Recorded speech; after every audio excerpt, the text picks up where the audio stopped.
This is Dobbo's Podcast, the only place where the world is put to rights correctly. Listen to interviews, opinions, and humour every day. So it's good by Frank Lampard. Am I upset? No.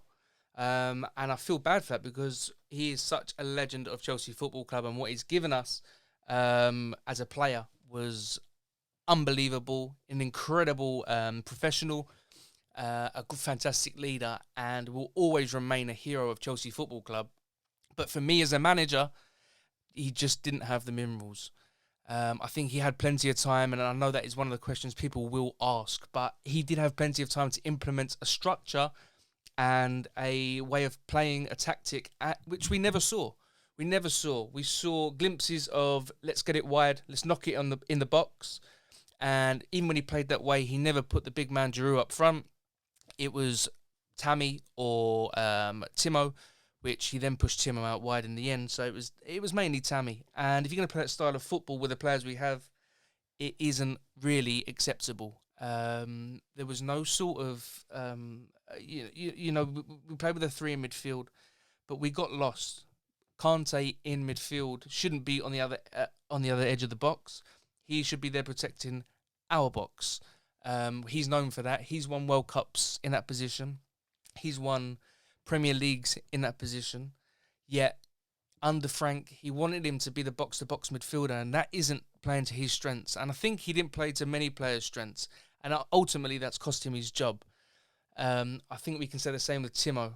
Timo wide, he doesn't play there. We all know that. It doesn't take a rocket scientist to know that. He does not play wide. He's a number 9. He likes to get in behind, run onto it. He's lightning sharp, and he likes to be play off the last defender. We never played that. We never played to that to his strengths, and therefore he's been made a scapegoat also because of Frank. We have to say some positives with him as well. You know, bringing the kids through. Reece James has been a revelation. Mason Mount has been outstanding. Billy Gilmore looks as if he could be a Chelsea midfielder in years to come. But right now it looks as if he's going on loan as well, which, you know, him not denying that he was going on loan, I think he knew it was the end as well. But we're thankful for what Frank's had done. You know, in his first year, he did an amazing job. He brought, getting us that top 4, and then with no transfers. But then the following year, obviously spending the amount he has underachieved. And that is, not acceptable at Chelsea. We certainly know under Roman that he will make rash decisions. He will just get rid of you. He's ruthless. Legend or not legend, you will be gone. And Frank must have known that. He must have known when things were going wrong that he needed to make a change. Now, whether that was formation or even with the backroom staff, and I've said this many times, he never had for a job that size, he needs some experience around him.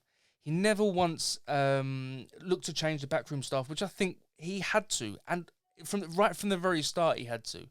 And by that I mean bringing in someone like a Steve Clark, or even his uncle Harry, just for some advice. You know, it's a big job. Someone like Jody Morrison, no disrespect to Jody, he's a Chelsea boy through and through. We love him, but he is not capable of being a number 2 in a job that size as his second job. As the academy coach, fantastic. Being a first team coach is a total different ballgame. And he didn't fit the mould. Not for me. We never saw him off the bench. We never see him giving some passion. Absolutely nothing. And Frank needed that. He needed some guidance. And I think ultimately that didn't help. He had nobody to rely on. And, in the end, with these last few weeks, we're listening to rumours about Avram Grant coming back. So that must have been in the minds of Roman Abramovich also. That, maybe he thought he needed some experience next to him. But I think ultimately, bringing Avram back and having Frank and Avram was never going to work. Was never positive going forward as a football club, especially after the money we've spent. So therefore, there was only one option, and that was to ultimately let Frank leave. Let Frank go. But I think he'll be back in some capacity one day, and I hope he is. He'll always be welcome back at the Bridge. He's a hero, certainly of mine, and I'm sure to many other Chelsea fans as well. He's a fantastic person. He's a professional of the highest order.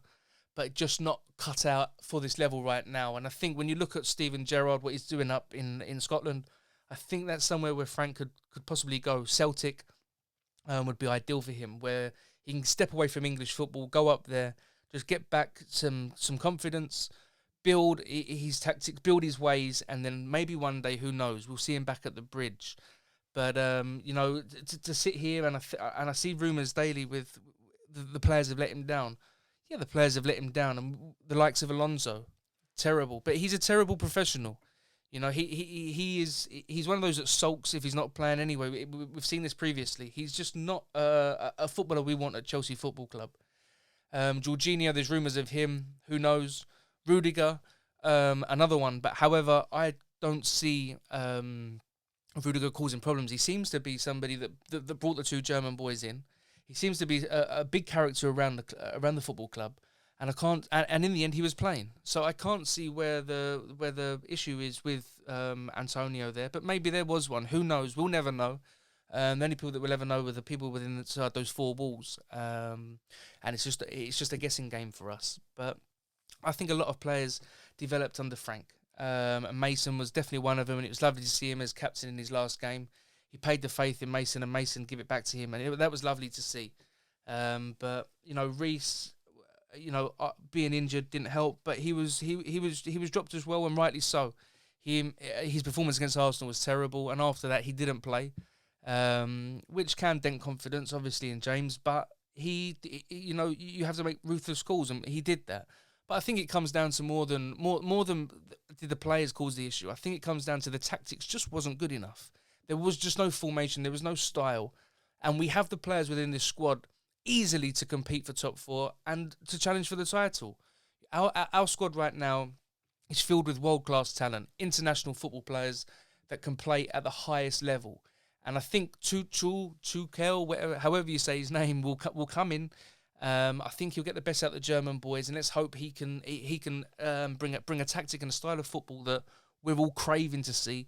We want to see that attacking the attacking pace going forward, and we also want to see us defend staunch, strong, and hard, and just be a difficult side like we were back in the John Terry days, shall we say? So it's a sad time for us all, but we have to be positive. We have to move on. As I say, hopefully Frank will be back one day, but I think we've made the right call at the right time. We've still got plenty of the season left to get into the top four, and that is a must. We can't afford to not get in that top four, especially after the money that Roman's spent. And then maybe if we can get that top four this year, we can then develop a style and characteristics going into next season, and we'll see more of how the new manager wants to play. But is the new manager an upgrade to Frank? Maybe, maybe not. His CV doesn't speak like an Ancelotti's.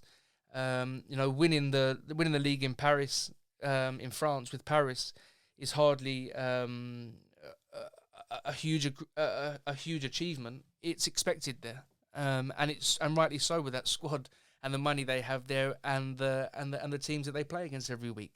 They should be winning the title there and other cups also. So we will see. I will get behind him, and I hope all the other Chelsea fans do. I hope we get behind him. I hope we give him the chance, the opportunity to come in and try and play his style of football, try and get us some wins, get some winning ways, get back to winning ways, and hopefully we can all have a smile back on our face as Chelsea fans. But guys, thank you for listening. I know it's a short and sweet one. It was just my opinion on Frank. But if you could subscribe and like this video, that would be fantastic. It'd be much appreciated. And I will be back very soon. Thanks, guys. This is Dobber